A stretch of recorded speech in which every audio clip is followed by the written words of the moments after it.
So these are people left.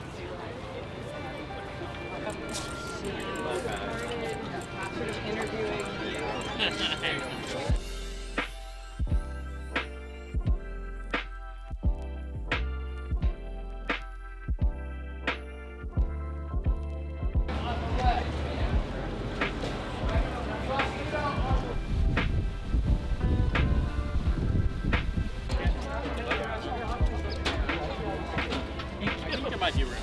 All right.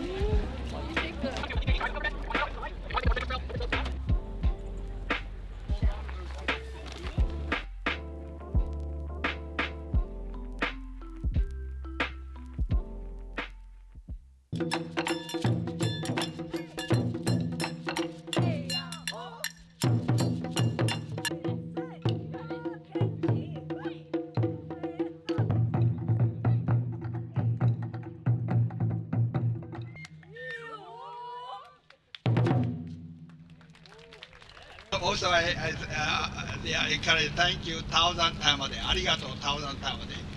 Arigato means thank you, good or bad, challenge, difficult. Thank you for difficult. I just wanted to welcome everyone to Angel Island State Park today. My name is Casey Dexter Lee. I'm an interpreter with California State Parks. Angel Island's history is quite diverse. The first people to live here were the Coast Miwok people. Today they're known as the Federated Indians of the Grayton Rancheria, and that tribe is made up of Coast Miwok and Southern Pomo people. We have long military history here, quarantine station, and of course immigration. As an educator who teaches about Angel Island in my classroom, I am grateful to those who fought to preserve the immigration station. It is an important part of history that everyone needs to know because we still see this anti-immigrant sentiment today. I hope this pilgrimage inspires you to remember those who suffered at the hands of white supremacy and think about how you can prevent that suffering for others today. In 2022, I was actually able to attend this pilgrimage for the first time. I saw the carved poetry on the walls, the barracks, and I got to learn some more about my family from our wonderful genealogists. It was an emotional experience for me that I'm so grateful for. I hope you all have a wonderful time together today, and thank you so much for joining us. Let us remember that as we consider how we move forward, what we want to remember about our ancestors who came maybe through these very gates or maybe through others. Let's consider our brothers, our sisters, our neighbors, our loved ones. And remember that as we move forward. Share the story of Angel Island. Share the stories of exclusion. And work to make sure that there's not a me 100 years from now standing in front of a group of people that said 100 years ago somebody stood on the floor of Congress and said we have to stop doing this. Now the whole story behind this is that before World War II, the U.S. FBI had kept surveillance on many Japanese who were in this country. And so when Pearl Harbor broke out, they were ready. People were arrested on the day of Pearl Harbor and the weeks that followed as suspected spies. People would squeal on their neighbors. They would say, so-and-so has a radio. Why don't you check him out? And then they often were arrested. So this happened in Hawaii as well as on the West Coast. But also 600 were taken to Angel Island and hundreds more were sent to Sharp Park, which is south of San Francisco. And from here, they were basically, it seems like Angel Island was like a clearinghouse. People would come from here and then be sent to other camps. And so the 600 who came through from Hawaii, as well as 100 from the West Coast, were generally regular people, but considered community leaders. They were ministers and anyone with a tie to Japan. I've known about Angel Island and the immigration station for a long, long time because my husband's father emigrated from China to the United States at the age of 16. And he was detained here at the immigration station for 3 months before being allowed to join his father in San Francisco. But it wasn't until the project in late November 2019 that I found out I had a direct link to the Angel Island Immigration Station Center, my grandfather, Judy Higuchi. And as Grant said, this story begins for me with Marissa Shoji. And so what happened is Marissa also did a lot of work on the internet. She went to Ancestry.com, she looked for online obituaries, and in this obituary, it listed, as obituaries do, survivors. And one survivor was a grandson, Adam Hudson.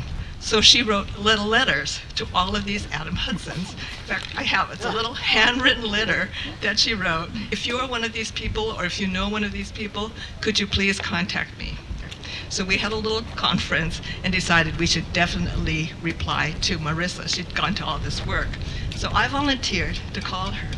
But I can still remember that first call I made to her, and she was so excited. We gleaned together what information we could and sent it to Marissa, and that's how the story of my grandfather became one of the exhibits here at Taken from Their Families. We're really happy to have David Mineta here, part of the legacy of the Nichibei, his family. From 1918 to 1968, David's grandfather Kunisaku was the San Jose branch manager of the Nichibei Shimbun and Nichibei Times, and as I always said, his father, Norman Mineta, was our most famous Nichibei delivery boy. And this specifically about Grandma Kane Mineta is actually from Grant in his research. It's amazing to get this information because I'd say about 2 months ago, we didn't have this information. Once we got it, what a difference it makes for families. And we find out that Grandma was a picture bride. We find out that she came here at 20 years old. We find out that Grandpa came to get her from Salinas. That she arrived as a 20-year-old, having been married through a picture that her brother gave to his friend in California, who then said, yeah, that seems good, okay. And then it took 2 years for her to make the journey, for him to get enough money, for him to get enough to be able to answer these forms and to answer the inspector's questions so that he could then call her to the United States.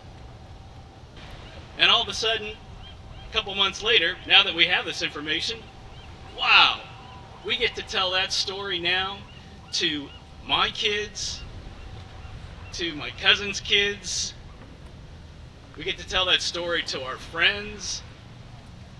It's amazing what that does, knowing your family's history. But thanks to government records, there it all is. Genealogy is the intersection of history and your families. And discovering those stories can help you understand the past. It can give you a sense of purpose in life. It can honor your ancestors. It's a way for you to leave a legacy not only to your descendants, but to your community. And knowledge through genealogical research is powerful and can help heal the intergenerational trauma of the past.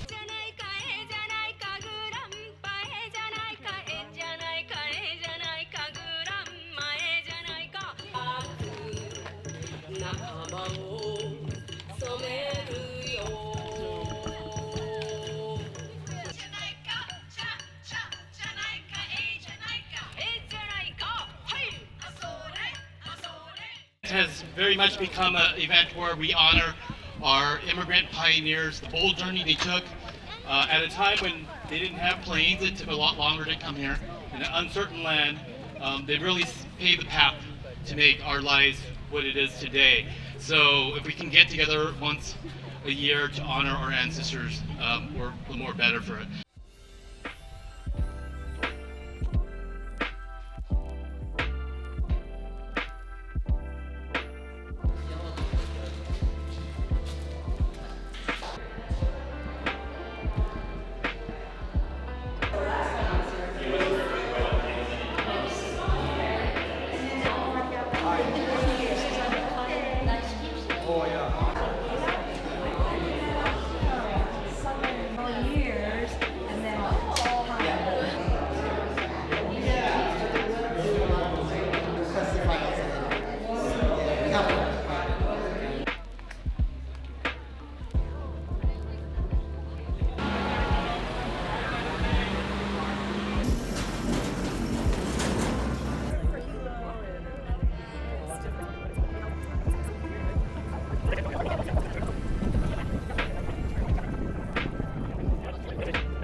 sure.